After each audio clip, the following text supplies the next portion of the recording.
जय हिंद साथियों, वंदे मातरम साथियों। भाजपा सरकार जनहित में काम करने में विश्वास नहीं रखती है।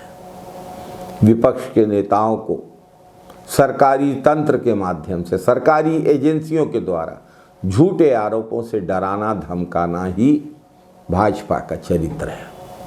आपने देखा होगा जैसे जैसे चुनाव आते हैं, भाजपा का मंत्र और सरकारी तंत्र का दुरुपयोग शुरू हो जाता है।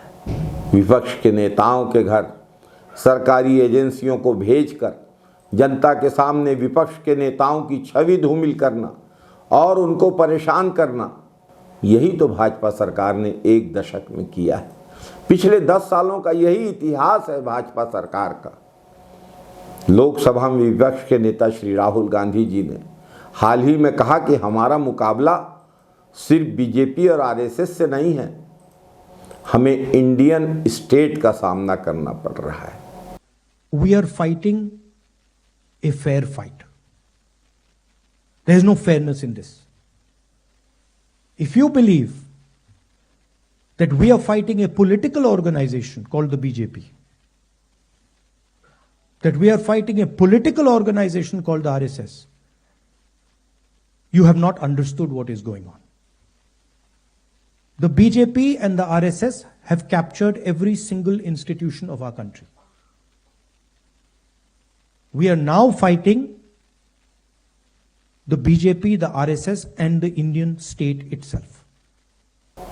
भाजपा के नेताओं ने उनके ऊपर देशद्रोह का आरोप लगाया है, उनके खिलाफ बयान दिया है और राहुल गांधी जी पर 2 FIR और मुकदमे शुरू किए हैं।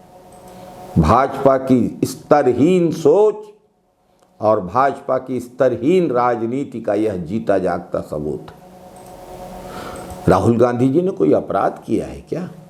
कोई झूठ बोला है क्या? आइए इस पर निष्पक्षता से बात करेंगे और बात को समझने की कोशिश करते हैं।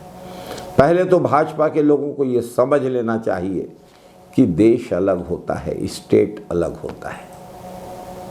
आप जानते हैं कि राहुल गांधी जी ने इंडियन स्टेट किसे कहा? इंडियन स्टेट का मतलब है भारत सरकार की जांच एजेंसियां, जैसे NIA, ED, CBI, भारत सरकार का चुनाव आयोग, पुलिस, ये सारी संस्थाएं तो आज देश में विपक्ष के खिलाफ काम कर रही हैं। आपने देखा ही कि कैसे श्री राहुल गांधी जी की सदन की सदस्यता अदानी पर सवाल उठाने मात्र से छीन ली गई थी, उनका घर तक छीन लिया गया था। कैसे झारखंड के मुख्यमंत्री और दिल्ली के मुख्यमंत्री को भाजपा सरकार ने ED और पुलिस का इस्तेमाल करके जेल में डाला। हाल ही में बस्तर के जन नेता, छत्तीसगढ़ के प्रमुख आदिवासी नेता विधायक श्री कवासी लखमा को ED ने अपने जाल में फंसाकर गिरफ्तार किया। इसका साफ अर्थ है कि दोनों मुख्यमंत्री और आदिवासी विधायक का सामना भारतीय सरकार के तंत्र से हुआ और इस सरकारी तंत्र ने इनके साथ धोखाधड़ी, दमन और गलत काम किया। इसी तरह देश के बहुत सारे सामाजिक कार्यकर्ताओं, युवाओं, अल्पसंख्यकों, अनुसूचित जाति जनजाति के व्यक्तियों के मामले में आप देख सकते हैं बहुत बड़ी संख्या में सामाजिक कार्यकर्ता, मानवाधिकार कार्यकर्ता और राजनीतिक कार्यकर्ताओं को फर्जी मामले बना बनाकर जेल में डाल दिया गया है। झारखंड और बस्तर में पत्रकार और आदिवासी युवा कार्यकर्ता, बलौदाबाजार के सत्तामी समाज के लोग, कांग्रेस के कार्यकर्ता, ऐसे ही निर्दोष लोग जेलों में ठूंस दिए गए हैं।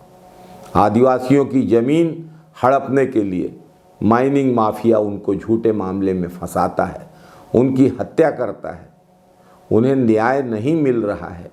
जांच एजेंसियां उन्हें फर्जी मामले में फंसाने के लिए काम करते हैं। ये तो साफ साफ बड़े उद्योगपतियों के हित में सरकारी तंत्र के दुरुपयोग का उदाहरण है। इसी के बारे में तो श्री राहुल गांधी जी ने कहा है।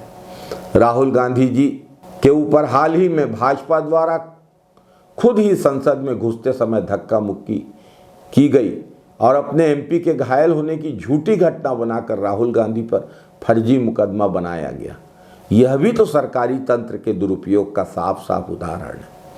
लाखों मामलों के द्वारा यह स्पष्ट है कि आज भाजपा सरकार में अपनी ही जनता के ऊपर सरकारी तंत्र के माध्यम से लोगों को झूठे मामलों में फंसाया जा रहा है, उन पर हमले हो रहे हैं बिना अदालती आदेश के, बल्कि अदालती आदेश के खिलाफ जाकर बुलडोजर चलाया जा रहा है। राहुल गांधी ने जो कहा है वह उचित है, कानूनी रूप से सही है, हकीकत है, वास्तविकता है। इस मामले में भाजपा के द्वारा जिस तरीके से गुंडागर्दी दिखाई जा रही है वह बेहद अनुचित और आपत्तिजनक है। भाजपा यदि सत्ता में है तो जनहित में काम करने के लिए है, विपक्ष को दबाने के लिए, सत्ता और सरकारी तंत्र का दुरुपयोग करने के लिए नहीं है। यह नाकाबिले बर्दाश्त है। जय हिंद साथियों, वंदे मातरम साथियों।